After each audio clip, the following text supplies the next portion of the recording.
जय श्री राम, हर हर महादेव, जय श्री कृष्णा, राधे श्याम। आज आप सभी समस्त सनातन धर्म प्रेमियों देशवासियों को पावन पर्व जन्माष्टमी की अनंत हार्दिक शुभकामनाएं, मंगल कामना, ढेर सारी बधाइयाँ। आप सभी लोग जानते हैं, तमाम सारी भगवान की कथाएं सुनी होंगी। भगवान श्री कृष्ण, जिन्हें योगेश्वर भगवान श्री कृष्ण कहा जाता है, और उनके कई हजार नाम हैं। जिसके जो मर्जी में आता है, मन में आता है, वही नाम दे देता है कन्हैया को।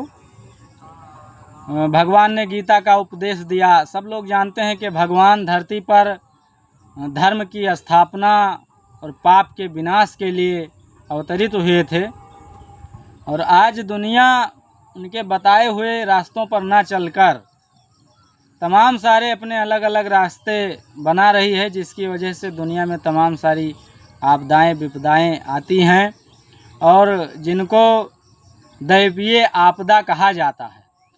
तो जो लोग ये मानते हैं, विज्ञान मानता है कि कुछ आपदाएं जो है दैवीय आपदाएं होती हैं, तो हम लोगों को क्यों ना देवताओं के बताए हुए रास्ते पर चलना चाहिए, ताकि दैवीय आपदाएं ना आएँ इस धरती पर, इस जीवन में।